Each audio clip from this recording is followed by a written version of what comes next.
ओम शांति।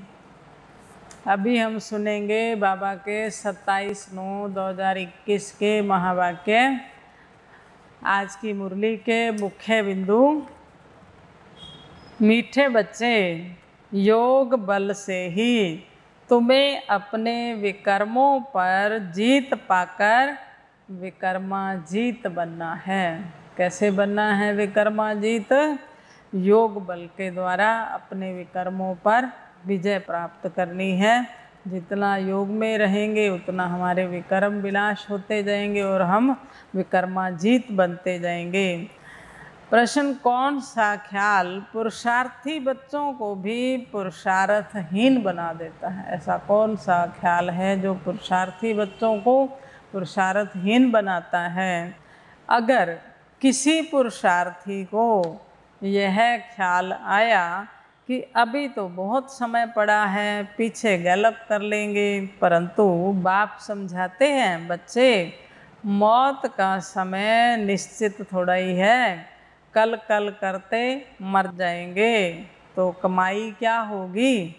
इसलिए जितना हो सके श्रीमत पर अपना और दूसरों का कल्याण करते रहो।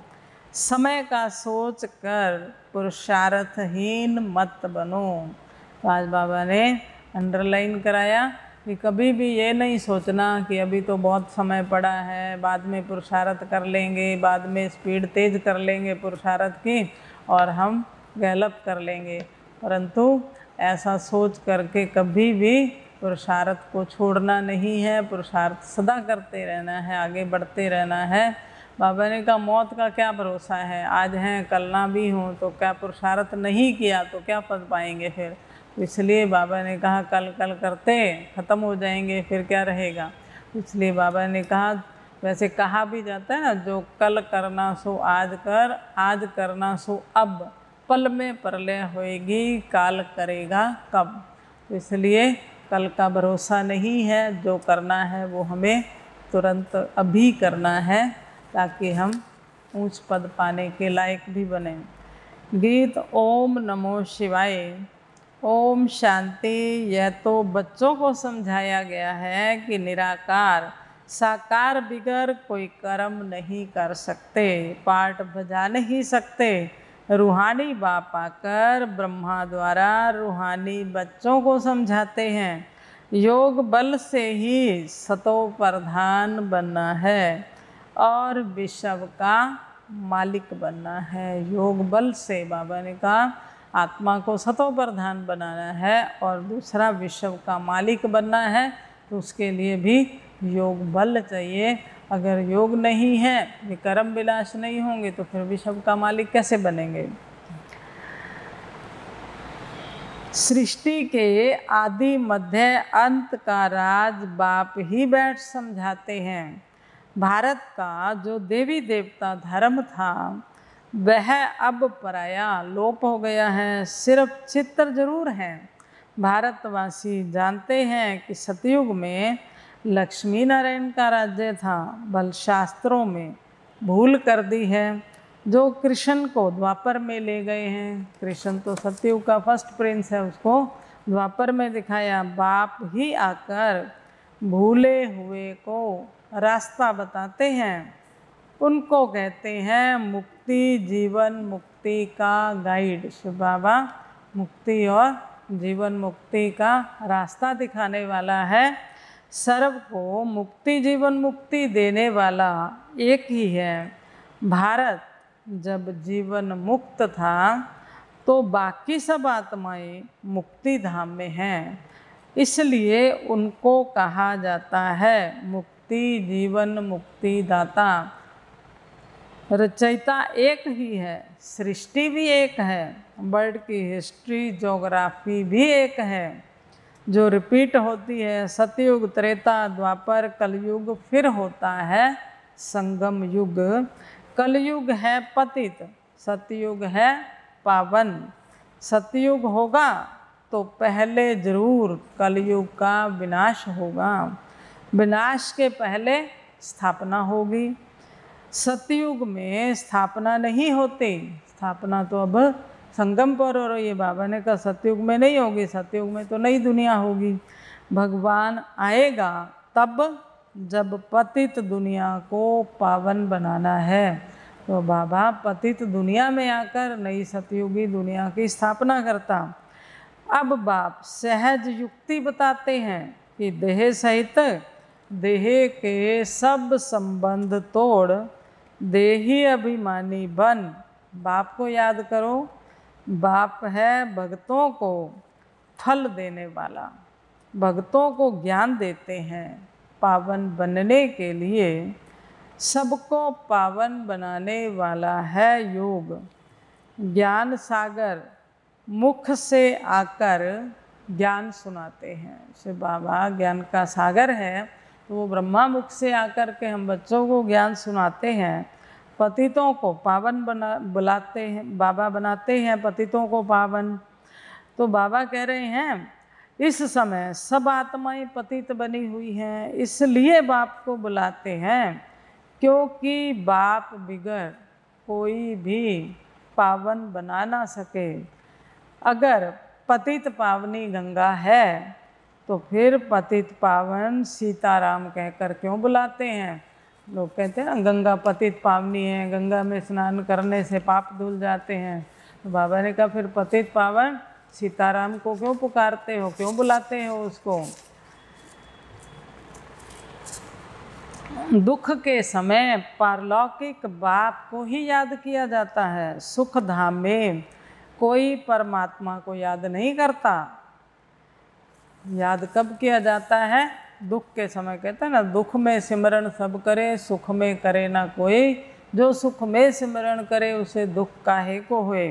तो बाप समझाते हैं मैं साधारण तन में प्रवेश करता हूँ।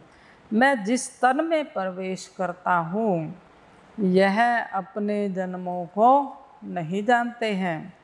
मैं इनके 84 जन्मों की कहानी सुनाता हूँ। कोई भी पार्ट चेंज नहीं हो सकता, यह बना बनाया खेल है। यह किसकी भी बुद्धि में बैठता नहीं है। बुद्धि में तब बैठे जब पवित्र होकर समझें। बाबा ने कहा बुद्धि में कब बैठेगा? जब पवित्र होकर समझे। दूसरा बाबा ने कहा ऊंच पद नहीं पाना होगा किसी ने तो उनकी बुद्धि में ये ज्ञान फिर बैठेगा ही नहीं। बाप को याद करने से ही विकर्म विनाश होंगे। अब करो व ना करो, बाबा ने कहा याद करने से विकर्म विनाश होंगे। बाबा ने तो ये बता दिया, परंतु बाबा बच्चों को कह रहे हैं कि करो याद या ना करो वो तुम्हारी मर्जी है। बाप का डायरेक्शन है। अब बाबा का क्या डायरेक्शन मिल रहा है? प्यारी वस्तु को याद किया जाता है ना। बाबा कह रहे हैं बाबा का डायरेक्शन है, प्यारी वस्तु को याद किया जाता। तो सबसे प्यारे से प्यारा कौन है? शिव बाबा है। अब हम चेक करें कि उसको हम कितना याद करते हैं। भक्ति मार्ग में कहते भी हैं हे पतित पावन आओ। अब वह मिला है, कहते हैं मुझे याद करो तो कट उतर जाएगी। बादशाही ऐसे थोड़े ही मिल जाएगी। बाबा भी बच्चों से हंसी मजाक करते हैं, बच्चे याद करोगे तो बादशाही मिलेगी। ऐसे थोड़े ही बादशाही मिलेगी, इतना सहज काम नहीं है बादशाही पाना।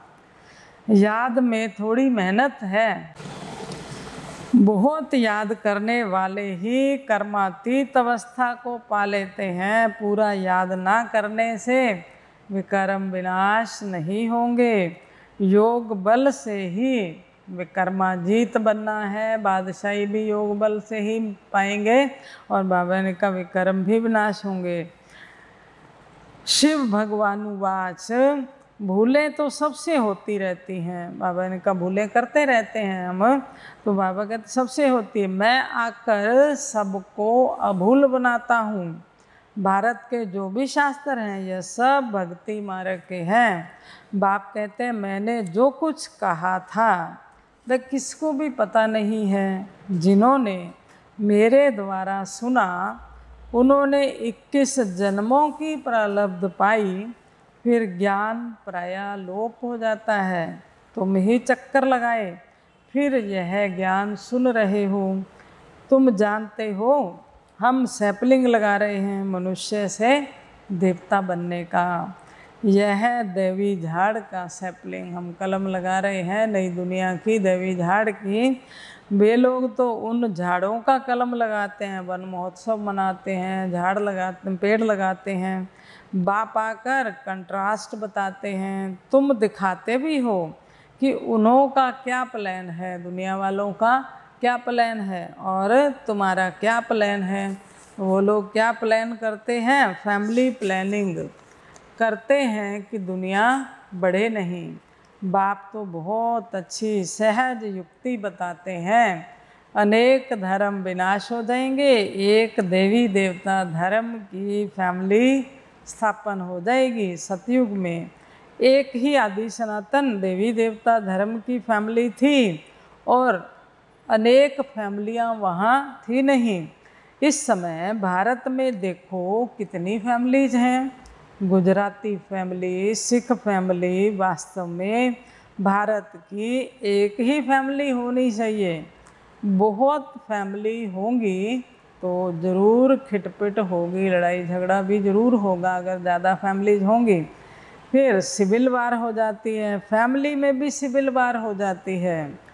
जैसे क्रिश्चियन की आपस में फैमिली है तो उनमें भी दो भाई आपस में मिलते नहीं हैं, फ्रिक्शन हो जाती है, पानी भी बांटा जाता है। सिख धर्म वाले समझते हैं कि हम अपने धर्म की फैमिली को जास्ती सुख देवें, रग तो जाती है ना, माथा मारते रहते हैं।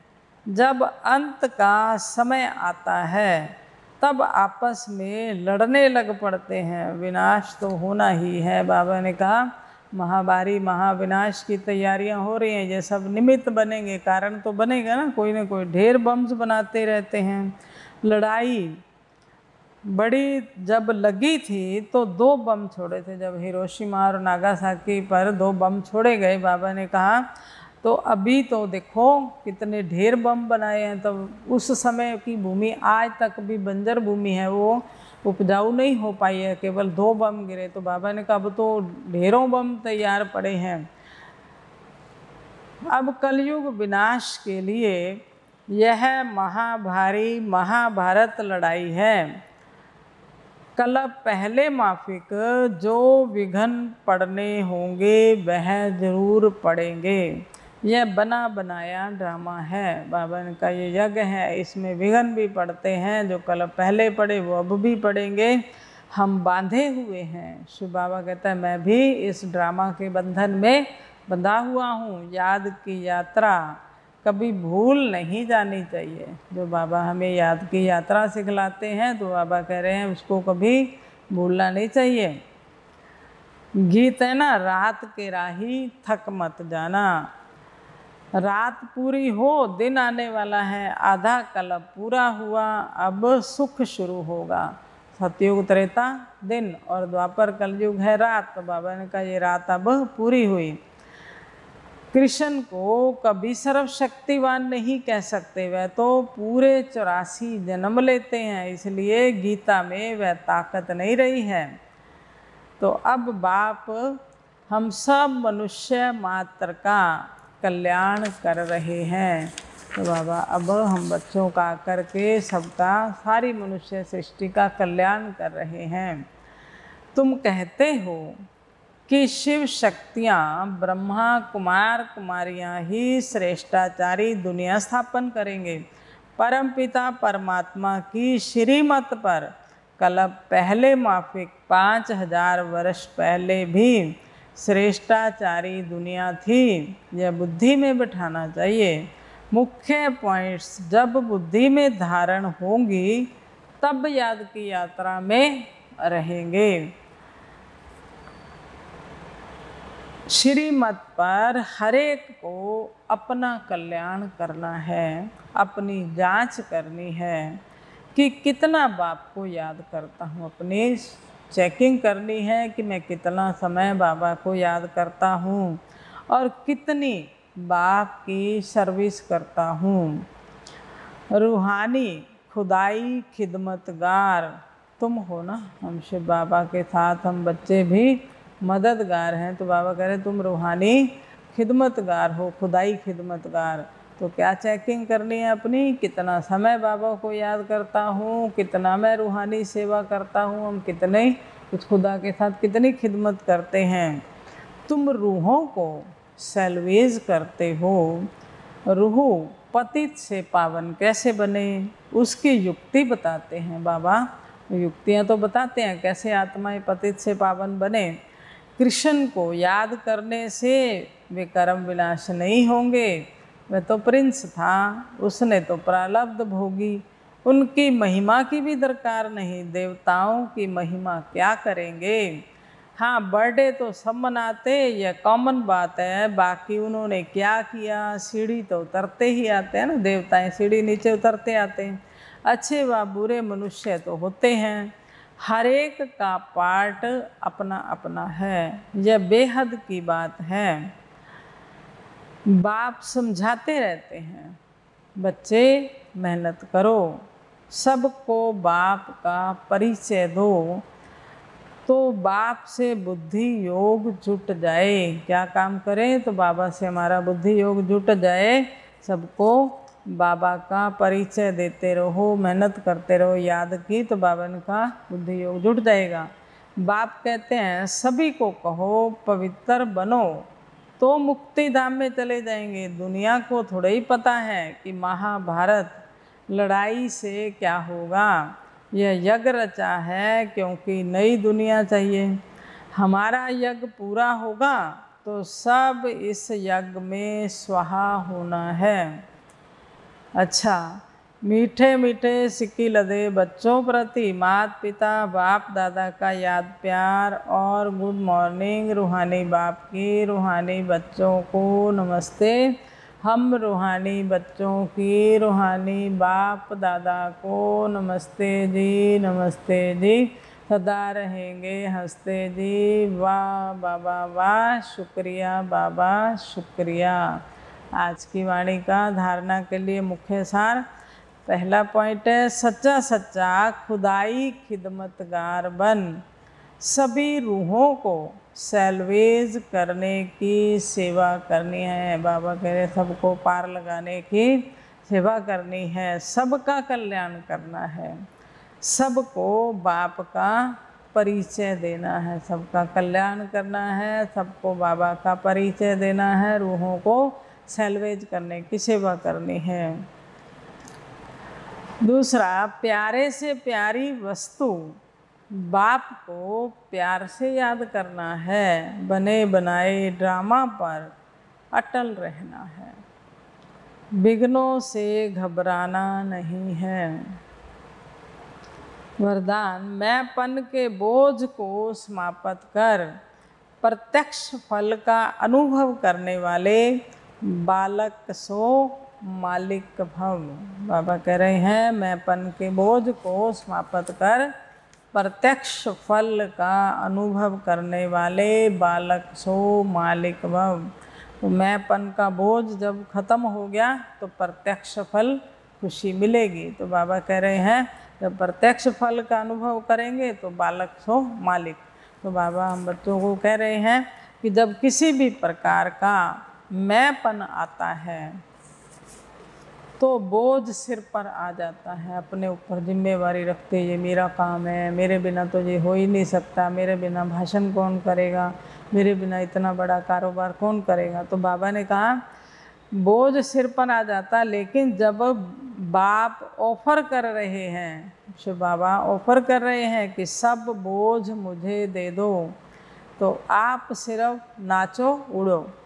फिर यह क्वेश्चन क्यों की सर्विस कैसे होगी, यह क्वेश्चन नहीं क्यों, क्या बाबा ने कहा फिर सेवा कैसे होगी, भाषण कैसे करेंगे। अगर इनमें ही उलझे रहे, प्रश्नों की ही लाइन लगी रही, तो फिर उड़ कैसे सकेंगे, फिर कैसे इस जीवन का आनंद लेंगे। आप सिर्फ निमित्त समझकर कनेक्शन पावर हाउस से जोड़कर बैठ जाओ।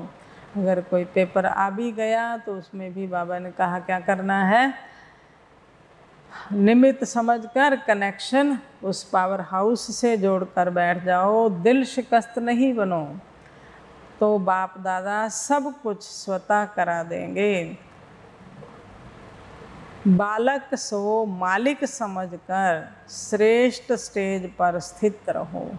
मैं शिव बाबा का बालक सो मालिक, कोई भी राय ली जाती है तो बालक बन के राय दें हम, और जब कोई कार्य किया जाता है उसमें हम ये नहीं कहें कि मेरी राय मानी नहीं गई। तब कोई जिम्मेवारी मिलती है, कोई कार्य करना है, तो उस समय हम मालिक बन करके जिम्मेवारी समझ करके उसको करें।